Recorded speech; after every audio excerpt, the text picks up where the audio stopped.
ഈ പ്രപഞ്ചമെന്നാൽ എന്താണ് പാർത്ഥ? മാനവർ, ദാനവർ, പക്ഷിജാലങ്ങൾ, ജന്തുക്കൾ, കീടങ്ങൾ, മത്സ്യങ്ങൾ, വൃക്ഷങ്ങൾ, ഇവയെല്ലാം സൃഷ്ടിക്കപ്പെടുന്നത് എങ്ങനെയാണ്? ഏതെല്ലാം പദാർത്ഥങ്ങളിൽ നിന്നുമാണ് ഇവ ജന്മമെടുക്കുന്നത്? ഇവ ജനിക്കുന്നത് എങ്ങനെയാണ്? ഇവ ജീവിക്കുന്നത് എങ്ങനെയാണ്? ഇവയെല്ലാം മൃത്യു വരിക്കുന്നത് എങ്ങനെയാണ്? മൃത്യുവിന് ശേഷം പിന്നീട് എന്താണ് സംഭവിക്കുന്നത്? ഈ രഹസ്യങ്ങളെക്കുറിച്ച് ചിന്തിച്ചു നോക്കൂ.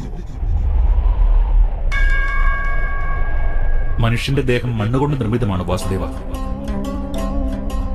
ജലം അതിൽ രക്തരൂപത്തിൽ പ്രവാഹം നടത്തുന്നു. അഗ്നിയാൽ ദേഹത്തിന് താപമാനം ലഭിക്കുന്നു. അതുപോലെ ദേഹത്ത് ഹൃദയസ്ഥാനത്ത് ആകാശം പ്രകടമാകുന്നു. അതായത് ഭൂമി, വായു, ജലം, അഗ്നി, ഒടുവിൽ ആകാശം. ഈ പഞ്ചമഹാഭൂതങ്ങളാലാണ് ശരീരം നിർമ്മിതമായിരിക്കുന്നത്. അതിനർത്ഥം മഹാമയനും ഗുരുദ്രോണരും പൃഥ്വി, ജലം, വായു, അഗ്നി, ആകാശം എന്നിവയെക്കാളൊന്നും ഉപരിയായവരല്ല. ധർമ്മജ്ഞാനികളും പഞ്ചമഹാഭൂതങ്ങളുടെ സൃഷ്ടിയാണ്. അധർമ്മജ്ഞാനികളും ഇപ്രകാരം തന്നെ. എങ്കിൽ പിന്നെ നീ ആരെയാണ് മോഹിക്കുന്നത് പാർത്ഥ? മണ്ണിനെയാണ്.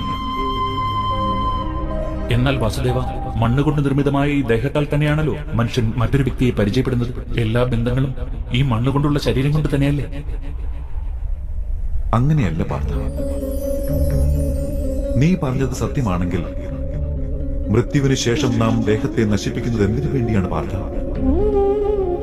വാസ്തവത്തിൽ മനുഷ്യരെ തിരിച്ചറിയുന്നത് അവരുടെ ദേഹത്തിലൂടെയല്ല. അതുപോലെ ബന്ധങ്ങളുടെ ആധാരവും അവരുടെ ദേഹത്തിലൂടെയല്ല നിശ്ചയിക്കുന്നത്. മനുഷ്യരുടെ സ്വഭാവവും അവരുടെ പെരുമാറ്റവും അവരുടെ കർമ്മങ്ങളുമാണ് അവരെ തിരിച്ചറിയാൻ സഹായിക്കുന്നത്.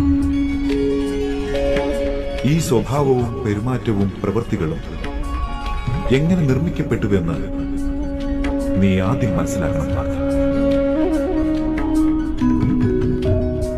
മനുഷ്യന്റെ ജീവൻ കേവലം 20 ദൃശ്യവും അദൃശ്യവുമായ പദാർത്ഥങ്ങളുടെ സംഗമമാണ് പാർത്ഥ.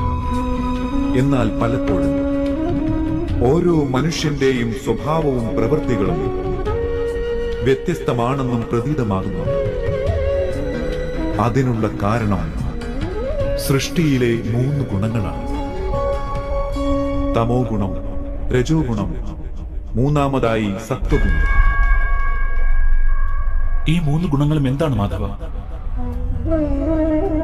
തമസ് എന്ന വാക്കിനർത്ഥം അന്ധകാരം എന്നാണ്. നന്മ ഏതെന്നും തിന്മ ഏതെന്നും ചിന്തിക്കാതെ ജീവിതം നയിക്കുന്നതിനെയാണ് തമോ ഗുണ പെരുമാറ്റം എന്ന് പറയുന്നത്. ഇപ്രകാരമാണ് പക്ഷിമൃഗാദികൾ ജീവിക്കുന്നത്. ശാരീരികമായ ഇച്ഛകൾ പൂർത്തീകരിക്കുവാനാണ് അവർ ശ്രമിക്കുന്നത്. സത്വം എന്നതിനർത്ഥം എന്താണെന്നാൽ ജ്ഞാനമാകുന്ന പ്രകാശമാണ്.